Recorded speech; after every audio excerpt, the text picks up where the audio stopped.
Turabaramukije mwese mw'izina rya Yesu, izina ni Tirifoni Ntirampeba, ndi mw'ishengero ry'abagorozi batanga ubutumwa buheruka bw'ivugura n'ubugorozi. Tugiye kuraba ivyakorerwa mu vyumba bibiri vy'ihema Mose yabwiye kubaka vyashushanya urusengero ruri mw'ijuru.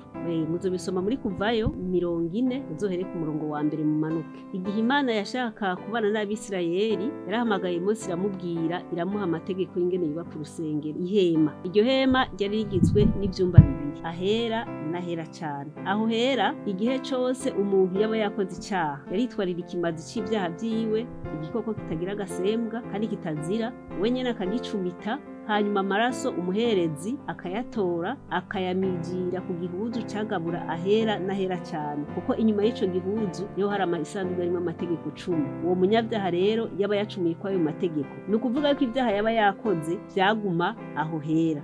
Rimwe rero mu mwaka umuherezi mukuru niwe yinjira mu cumba c'ahera cane ahari isanduku irimwo ayo mategeko, aho Imana yabonana n'umuherezi agiye gusabira imbabazi ivyaha vyose vyihanywe, mwumva ko vyihanywe umwaka wose, agiye gusabira imbabazi Abisirayeli, akitwarira ikimazi ciwe c'ivyaha kugira ngo nawe niyakubitana amaso n'Imana atagwayo, agatwara n'ikimazi c'ivyaha vy'Abisirayeli. Ni ukuvuga uwo mwanya yabariyo Abisirayeli bose basabwa kuza aho kw'ihema, umuntu wese akaraba ko atacaha yibagiye kwihana, kuko umuherezi mukuru avuye ahera cane, avuye kubonana n'Imana, agasanga hari umuntu afise icaha atigeze yihana, yaca asesa imibembe agakurwa mu Bisirayeli, ni ukuvuga yabatandukanye n'Imana n'imiryango yabo, kuko ntiyongera kugaruka muri bo, akazorinda apfiriyo.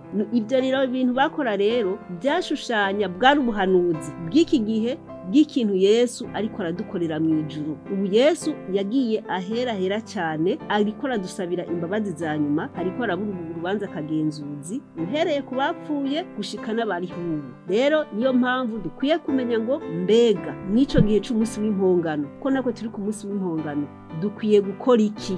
Tuzobiraba mu cigwa gikurikira.